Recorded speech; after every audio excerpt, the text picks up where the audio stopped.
편히 주무셨습니까? 오늘도 하나님 주신 귀한 하루 주님과 동행하는 복된 하루 되기를 소망합니다. 우리 다 같이 사도신경으로 신앙 고백하면서 새벽 예배 드리겠습니다. 전능하사 천지를 만드신 하나님 아버지를 내가 믿사오며 그 외아들 우리 주 예수 그리스도를 믿사오니 이는 성령으로 잉태하사 동정녀 마리아에게 나시고 본디오 필라도에게 고난을 받으사 십자가에 못 박혀 죽으시고 장사한지 사흘 만에 죽은 자 가운데서 다시 살아나시며 하늘에 오르사 전능하신 하나님 우편 앉아 계시다가 저려서 산자와 죽은 자를 심판으로 오시리라. 성령을 믿사오며 거룩한 공예와 성도가 서로 교통하는 것과 죄를 사하여 주시는 것과 몸이 다시 사는 것과 영원히 사는 것을 믿사옵나이다. 아멘. 찬송가 425장 찬양하겠습니다. 425장.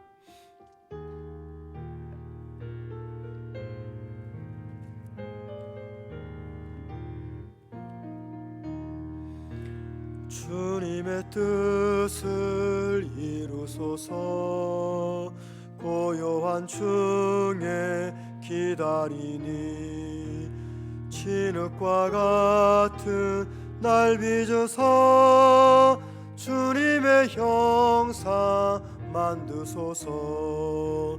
주님의 뜻을 이루소서.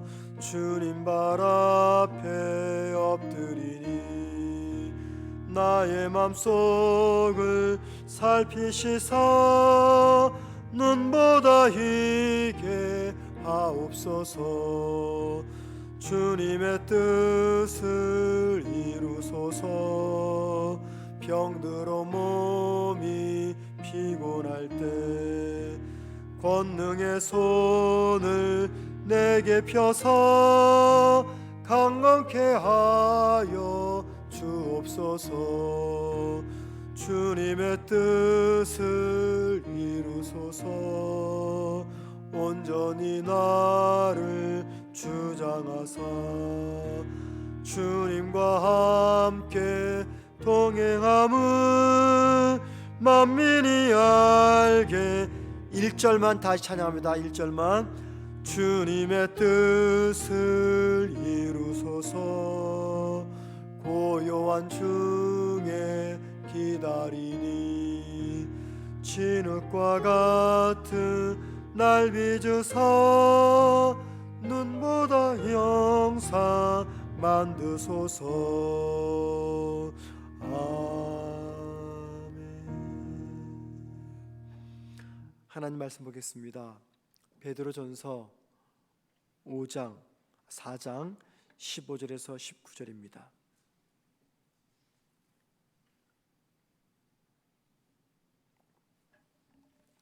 베드로전서 4장 15절에서 19절 신약성경 382면입니다. 제가 혼자 읽겠습니다. 베드로전서 4장 15절입니다. 너희 중에 누구든지 살인이나 도둑질이나 악행이나 남의 일을 간섭하는 자로 고난을 받지 말려니와 만일 그리스도인으로 고난을 받으면 부끄러워하지 말고 도리어 그 이름으로 하나님께 영광을 돌리라. 하나님의 집에서 심판을 시작할 때가 되었나니 만일 우리에게 먼저 하면 하나님의 복음을 순종하지 않은 자들의 그 마지막은 어떠하며 또 의인이 겨우 구원을 받으면 경건하지 아니한 자와 죄인은 어디에 서리요. 그러므로 하나님의 뜻대로 고난을 받는 자들은 또한 선을 행하는 가운데서 그 영혼을 미쁘신 창조주께 의탁할지어다. 아멘. 어제 말씀은 앞선 본문을 가지고 성도가 주님과 믿음 때문에 당하는 그 고난을 이상하게 여기지 말고 오히려 기쁘게 여기자 하는 말씀을 전했습니다. 고난을 기쁘게 여기는 이유는 믿음으로 인한 그 고난에는 하나님의 현세적인 복과 또 내세적인 복이 주어지기 때문이라고 했습니다. 오늘 말씀은 어제 다 못한 말씀을 한 번 더 나누려고 합니다. 베드로는 15절에서 성도가 당하는 고난이 모두 축복이 아님을 기억하라고 말씀합니다. 성도가 고난을 당할 때 그 고난은 모두가 다 축복이 되는 것이 아닙니다. 예를 들면 15절에서 말하기를 성도가 자기의 죄나 잘못으로 인해서 고난을 당할 때 그 고난은 하나님의 복과 연결되지 않는다라고 이야기합니다. 주님 때문에 당하는 고난과 나의 잘못과 나의 악함으로 당하는 고난은 엄청난 차이가 있습니다. 자, 그래서 15절 말씀은 결국 우리가 고난을 당하게 될 때 그 고난이 어떤 이유 때문에 찾아왔는지 잘 분별해라 그 말입니다. 내 욕심과 나의 악함으로 인해서 고난을 당하는데 마치 그 고난을 믿음 때문에 당하는 의로운 고난으로 생각할 수가 있기 때문이죠. 그래서 고난 당할 때 그 고난이 왜 주어졌는지, 내 욕심 때문인지 아니면 믿음 때문에 당하는 고난인지 잘 분별하라는 말씀입니다. 분별력이 없으면요, 분명히 나의 욕심이나 나의 잘못된 행위 때문에 주님 주시는 고난을 당하는데 우리 그 고난을 마치 주님이나 믿음 때문에 당하는 의로운 고난이라고 착각할 수가 있습니다. 내 욕심과 교만 때문에 당하는 고난은 절대 의로운 고난이 될 수가 없습니다. 자, 그런 고난, 즉 내 욕심과 내 악함 때문에 당하는 그 고난에는 분명히 하나님의 위로는 주어집니다. 하나님의 위로는 있겠으나 중요한 것은 13절과 14절에서 말하는 하나님의 복은 주어지지 않습니다. 오히려 그런 고난, 즉 나의 욕심과 내 악함으로 해당하는 그 고난을 가리켜서 하나님의 징계라고 이야기합니다. 믿는 우리가 고난을 당할 때 그 고난을 굉장히 부끄럽게 생각할 때가 있습니다. 아무리 주님 때문에 당하는 고난이라 할지라도 그 고난을 부끄럽게 생각합니다. 그 이유는 사람들이 고난당하는 나를 어떻게 생각할까 생각하기 때문입니다. 예수 믿지 않는 사람들이 기독교 신앙에 대해서 갖고 있는 편견이 있습니다. 그것은 예수 믿는 사람은 이 세상에서 무조건 잘 살아야 되고 무병장수하고 자식들도 잘 돼야 됩니다. 그리고 이런 편견은 불신자뿐 아니라 믿는 우리에게도 있습니다. 그래서 만일 믿는 성도가 고난을 당하게 되면요, 그 고난은 대단히 부끄럽고 또 불명예스러운 것이라고 생각을 합니다. 사업이 망하고 자녀가 대학에서 떨어지고 취직도 안 되고 이혼을 하고 자녀들이 장애아로 태어나는 등 남다른 고난을 내가 당하게 되면 우리는 그 고난 앞에서 내가 믿음이 나쁘기 때문이고 혹은 내가 하나님 앞에 뭔가 잘못했기 때문에 그런 고난을 당한다 생각을 합니다. 그러니까 인과 응보식으로 생각을 하는 거죠. 나의 부족함, 나의 잘못 때문에 찾아온 결과로서의 고난이다. 그래서 우리는 고난 앞에서 불명예스럽고 혹은 부끄럽게 생각을 합니다. 그리고 성도들이 세상 사람들의 이런 시선을 의식하다 보니까 분명히 믿음 때문에 당하는 고난임에도 그 고난을 부끄럽게 생각을 한다는 것입니다. 그리고 고난당하는 자신의 인생을 가리켜 내 인생은 실패작이다 생각하고 자신에게 고난을 허락하신 하나님을 원망하고 하나님을 부정하려고도 합니다. 자, 그런데 베드로는 하나님의 관점에서 볼 때 주님 때문에 당하는 성도의 고난은 대단히 영예로운 고난이라고 이야기합니다. 자, 그래서 베드로는 16절에서 말하기를 고난당할 때 부끄러워하지 말고 그 고난으로 인해서 하나님께 영광을 돌려라 당부합니다. 자, 그렇게 말하고 나서 베드로는요 17절에서 하나님을 믿는 성도에게 주어지는 고난과 하나님을 믿지 않는 세상 사람들에게 주어지는 그 고난의 성격을 설명하고 있습니다. 17절 앞부분에서는요 성도가 믿음 때문에 당하는 고난을 하나님의 심판이라고 이야기합니다. 자, 그런데 여러분 17절 말씀 보십시오. 하나님의 집에서 심판을 시작할 때가 되었나니 라고 말하죠. 하나님의 집은 구약식으로 말하면 성전이고요. 오늘 신약 시대를 살고 있는 우리의 관점에서 보면은 교회를 말합니다. 교회 안에 성도들의 모임을 이야기합니다. 자, 그런데 베드로는 17절의 말씀, 하나님의 집에서 심판을 시작하게 되었나니, 이 말은요, 구약 성경의 말라기 3장 3절 말씀을 인용하고 있습니다. 한번 여러분 들어보십시오. 말라기 3장 3절입니다. 그가 은을 연단하여 깨끗하게 하는 자들은 앉아서 레위 자손을 깨끗하게 하되 금, 은같이 그들을 연단하리니 그들이 공의로운 제물을 나 여호와께 바칠 것이라.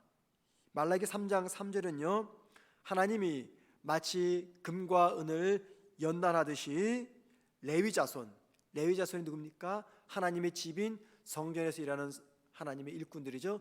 그 레위 자손들을 연단하겠다라고 말합니다. 바로 이 말씀을 베드로는 오늘 19절에서 17절에서 인용하고 있습니다.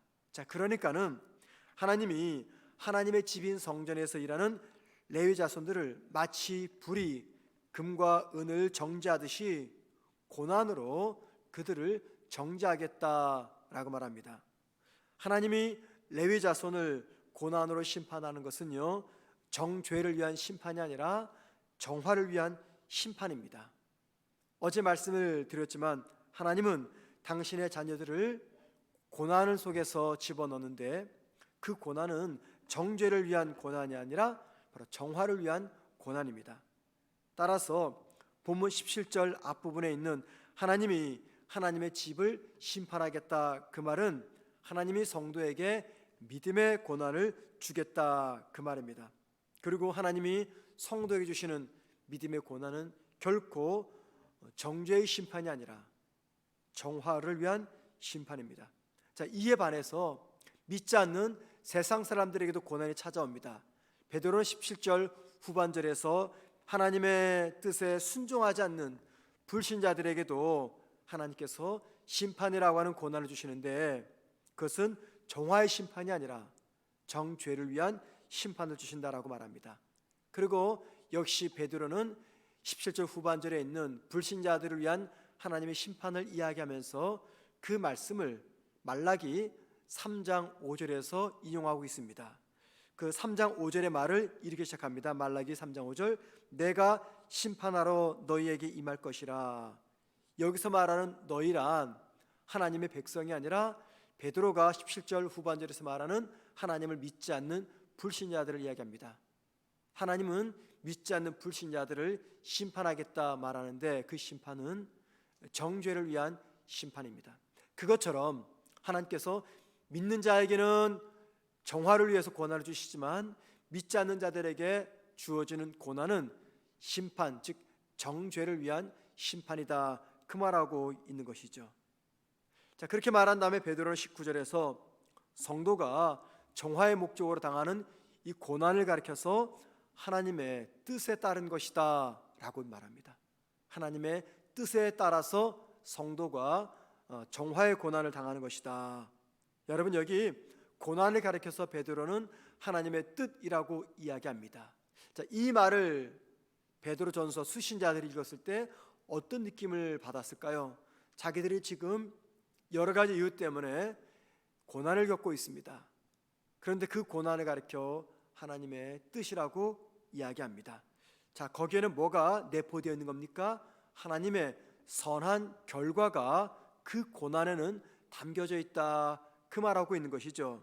그래서 성도의 고난은 하나님의 선에 의해서 주어진 것이고 설령 하나님의 선한 의도가 아닌 인간의 욕심 때문에 당하는 고난일지라도 하나님은 그 고난조차도 하나님의 선을 이루기 위해서 사용을 하신다는 것입니다. 자, 어제와 오늘 말씀을 묶어서 다시 한번 좀 생각해 보았으면 좋겠습니다. 제가 이미 말씀드린 대로 베드로 전서는 주님 때문에, 믿음 때문에 고난당하는 자들을 위로하기 위해서 베드로가 쓴 서신입니다. 자, 그렇기 때문에 오늘 본문 19절은요 베드로전서 전체의 결론 부분이자 베드로전서 전체의 요약이라고도 말할 수가 있습니다. 왜냐하면 베드로전서는 믿음 때문에 고난당하는 성도들을 위로하기 위해서 쓰여진 성경입니다. 베드로는 19절에서 고난을 하나님의 뜻이라고 말씀했습니다. 지금 베드로의 이 말은요, 중요한 의미가 내포되어 있는 것입니다. 성도의 고난은 운명이 아니라 하나님의 뜻에 의한 것이라는 것입니다. 그리고 이 하나님의 뜻이라는 이 말에는요, 성도가 당하는 고난에는 적어도 네 가지의 의미가 내포되어 있다는 것이죠. 그 첫 번째 의미는 성도가 당하는 고난에는 하나님의 뜻이 있다, 즉 하나님의 목적이 있다, 그 말입니다. 반드시 목적이 있습니다. 성도의 고난은, 목적 없는 고난은 존재하지 않습니다. 두 번째, 성도의 고난은 정해진 기간이 있다는 것입니다. 반드시 기간이 있습니다. 그리고 그 기간은 하나님의 뜻이 이루어질 때까지 진행이 됩니다. 세 번째, 성도가 당하는 그 고난의 길이는요, 내가 정하는 것이 아니라 하나님이 정하십니다. 왜 하나님이 정하실까요? 하나님의 뜻이 이루어지면 그 고난은 끝이 나기 때문입니다.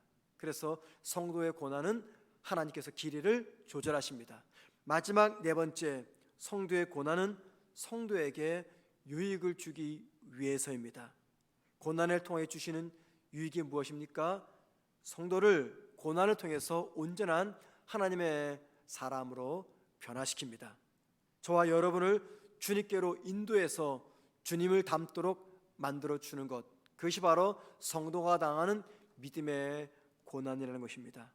자, 우리는 고난에 관한 이런 이야기를 들으면서 마지막 결론으로 꼭 기억할 것이 있습니다. 고난을 당하는 성도가 하나님을 향해서 품어야 될 믿음의 자세, 그게 무엇일까요? 성도가 믿음 때문에 고난을 당합니다. 고난은 하나님의 뜻이라고 이야기합니다. 그러면은 성도가 고난을 당할 때 어떤 자세를 품어야 될까요? 하나님을 향한 신뢰입니다. 신뢰. 이것이 고난 당하는 성도가 반드시 품어야 될 믿음의 자세입니다. 하나님을 향한 신뢰를 저버리게 되면 결국 고난 앞에서 믿지 않는 세상 사람들과 똑같은 반응을 보이게 됩니다.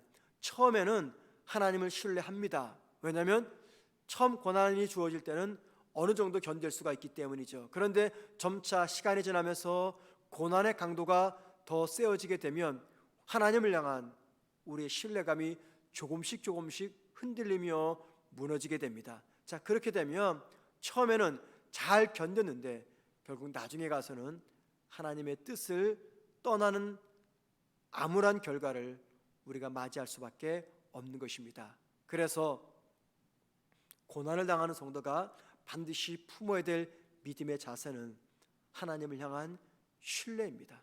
하나님을 신뢰하게 되면 그 신뢰가 저버리지 않고 신뢰가 사그러들지 않으면 결국의 성도는 고난 속에서 핀 하나님의 아름다운 열매를 보게 될 것입니다. 여러분, 그 신뢰가 어떤 신뢰입니까?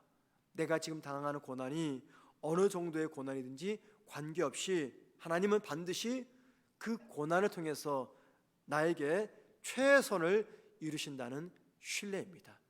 그 신뢰를 가지고 하나님께서 허락하신 믿음의 고난 잘 감당하는 우리 모두가 되기를 주님의 이름으로 축원을 드립니다. 기도하겠습니다. 하나님 아버지, 오늘도 저희들 불쌍히 여기시고 은혜 주셔서 건강한 몸과 마음과 생각으로 하루를 시작하게 하시니 감사를 드립니다. 하나님, 오늘도 주신 귀한 하루를 헛되이 보내지 아니하고 정말 소중하고 값지게 보낼 수 있는 시간에 청지기들이 다 될 수 있도록 도와주옵소서. 우리가 오늘 살아가야 될 삶의 현장이 때로는 아프고 힘들고 눈물나고 고통스러운 현장일지라도 주님을 신뢰함으로, 기대하는 마음으로, 감사한 마음으로, 기쁜 마음으로 하루를 보내게 하옵소서. 특별히 오늘 하루 보내는 가운데 병석에서 누워 육체 질병과 싸우는 성도들이 있다면 하나님께서 마음을 위로하여 주시고 회복의 은혜 베풀어 주옵소서. 오늘 모두에게는 귀하고 복된 하루이지만은 인생의 고난 앞에서, 물질의 아픔 속에서 하루가 참 저주스럽고 고통스럽고 힘겹게 느끼며 살아가야 될 성도들이 있다면 오늘 하루를 은혜 가운데 잘 지나갈 수 있도록 아버지 하나님, 각자의 처지와 상황에 맞는 가장 적절한 은혜를 허락하여 주옵소서. 그리하여 하루 일과를 다 마쳤을 때 오늘 하루도 크신 하나님의 은혜 가운데서 살아온 복된 하루였다고 고백하는 우리 모든 성문교회 성도들의 하루가 되게 하옵소서. 무엇보다 우리 어린아이부터 연세 많으신 노년에 이르기까지 우리 성도들 어느 곳에 있든지 주님께서 함께 하시며 보호하시며 지켜 주옵소서. 힘들고 어려운 문제가 발생하지 않도록 도와주시고, 코로나 감염 때문에 모두가 염려 속에 살아갑니다. 우리 성도들 한 분도 코로나에 감염되지 않도록 하나님 아버지 은혜 가운데 붙잡으시고 보호하여 주옵소서. 이 나라 이 민족을 불쌍히 여기시고 속히 백신이 개발되게 하시며 코로나 감염 확산이 감소될 수 있도록 아버지 하나님 이 민족을 불쌍히 여겨 주옵소서. 오늘 하루도 우리의 모든 삶을 주님께 의지하며 예수님의 이름으로 기도드립니다. 아멘. 하늘에 계신 우리 아버지여, 이름이 거룩히 여김을 받으시오며 나라의 마옵시며 뜻이 하늘에서 이루어진 것 같이 땅에서도 이루어지리다. 오늘날 우리에게 일용할 양식을 주옵시고 우리가 우리에게 죄 지은 자를 사하여 준 것 같이 우리 죄를 사하여 주옵시고 우리를 시험에 들게 하지 마옵시며 다만 악에서 구하옵소서. 대개 나라와 권세와 영광이 아버지께 영원히 싸움나이다. 아멘. 기도하시겠습니다. 기도하실 때 믿음으로 인해 고난을 당할 때 하나님의 선하심을 신뢰하게 하옵소서, 하나님을 신뢰하게 하옵소서라고 기도하시기 바랍니다. 두 번째 기도 제목은요, 고난을 통해서 나를 순전한 그리스도인 되게 하시는 하나님을 깊이 사랑하게 하옵소서 기도하십시다. 세 번째, 코로나 감염 확산을 막아주시고 우리나라가 백신을 잘 개발할 수 있도록 그 백신 개발의 때를 앞당겨 달라고 기도하시고요. 마지막 네 번째, 수능을 준비하는 수험생들과 취업을 준비하는 청년들에게 최선의 결과를 주님 주옵소서 하는 기도 제목 가지고 다 같이 기도하신 다음에 자유롭게 개인 기도하시다가 돌아가시겠습니다. 기도하겠습니다. 하나님 아버지, 우리가 믿음으로 인해 고난 당할 때 하나님을 의심하지 말고 하나님을 신뢰할 수 있는 우리의 믿음을 허락하여 주옵소서. 고난이 크든지 작든지 주님께서 주신 고난의 좋은 결과와 의도를 우리가 믿음으로 바라보기 위해서 하나님을 신뢰할 수 있는 우리가 되게 하시고 나를 정죄하기 위해서 나를 정화시키고 나를 더 성숙된 믿음의 사람으로 만들기 위해서 믿음의 고난을 당하게 하신 하나님을 우리가 더 깊이 사랑할 수 있는 하나님의 자녀들이 되게 하옵소서. 하나님 아버지, 이 땅에 점점 확산되고 있는 코로나 감염 확산이 줄어들게 하시고 무엇보다 이 땅의 많은 국민들이 코로나로 인해서 어려움을 겪고 있는데 그 속에서 다시 회복할 수 있는 주의 은혜를 베풀어 주옵소서. 백신 개발의 속도가 속히 앞당겨지게 하시며 하나님 아버지, 이 나라 이 백성들이 하나님 앞에 바르게 설 수 있는 기회가 되게 하옵소서. 수능과 취업을 준비하는 학생들과 청년들이 있습니다. 하나님, 좋은 결과를 그들에게 허락해 주시고 주어진 시간 속에 성실하게 최선을 다해서 준비하는 사랑하는 학생들, 청년들 되게 하옵소서. 오늘도 가정에서 혹은 교회에서 새벽 예배를 드리는